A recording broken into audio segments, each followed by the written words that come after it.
Hey everybody, did you ever wonder why the big medical practices and clinics all have a chief marketing officer? What do they do and how is that going to help them, and how can you get it done and help your practice when you're not as big as they are? In today's Growth Secrets video, we're going to talk about this topic and how you can get that done.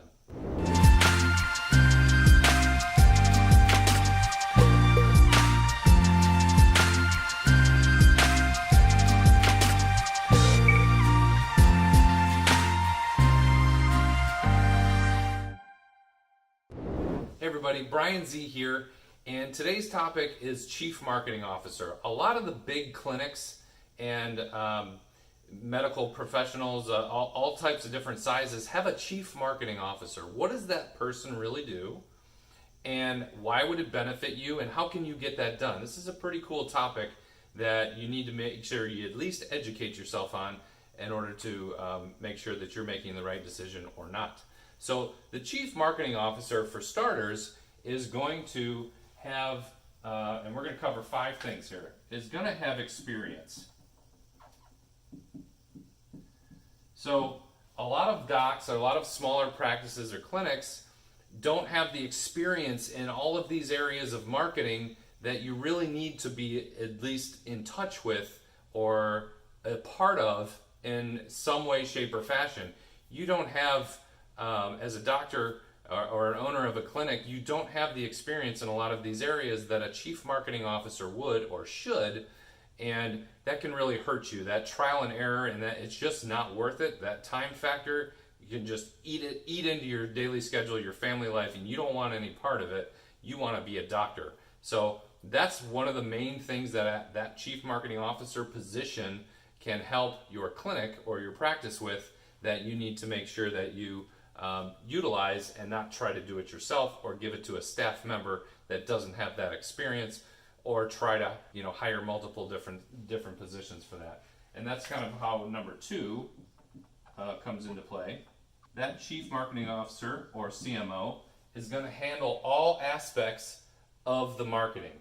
So we're talking about strategy, we're talking about websites, making sure your site is functioning, making sure that your SEO is good, your ads are good, and your social media.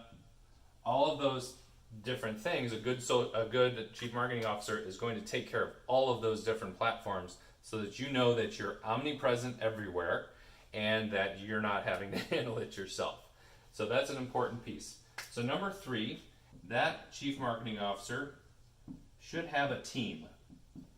Now, if you do this the right way, and then we'll talk about it in a second, you don't have to hire that team underneath that person, because that's when it gets really expensive. A lot of the hospitals and whatnot, they're going to have that whole full team in play, but you're talking about giant hospital systems, and if you're watching this video, it's probably not you.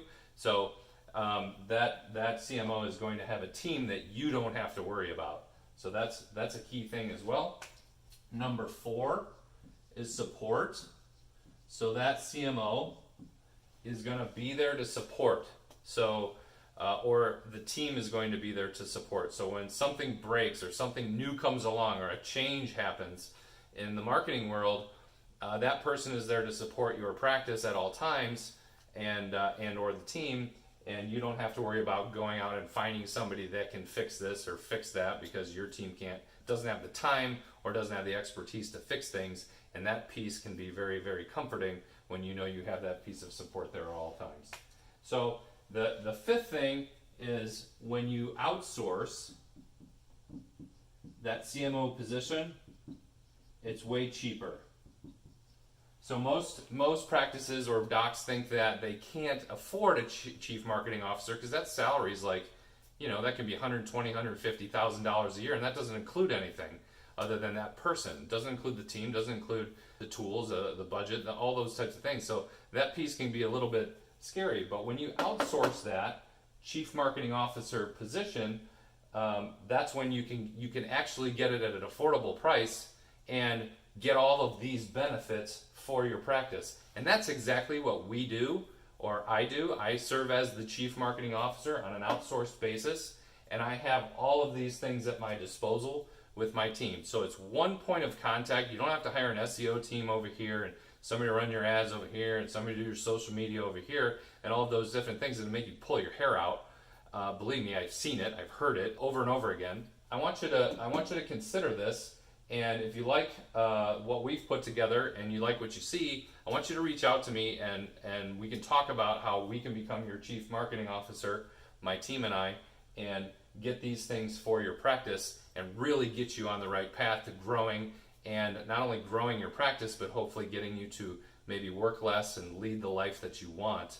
That is a very, very important piece of what we do, and we explore that heavily. So if you're ever wondering about how you can get a chief marketing officer, this is exactly what it takes and what that position can do for your practice, and we would be happy to talk to you about that further. So I hope this helped, and if you've been dabbling and you've tried to hire different positions and you failed over here and this person didn't work, and blah, blah, if you're sick of it and you just want to move forward and outsource that piece, that chief marketing officer piece, I would love to talk to you further. Please reach out to me through this page. Somewhere around this video there'll be a link of some sort. So hopefully this helped, and Bryan Z signing off. We'll see you in the next video. Hey, if you like this video, do me a favor and give it a thumbs up below, and also drop a comment in the comment box and let me know exactly what you liked about it. Don't forget to hit the subscribe button for our channel and that little notification bell so that you're always notified when our next videos come out. I put a couple more videos on this page that I think you might like, and I want to thank you again for watching, and I will see you in the next video.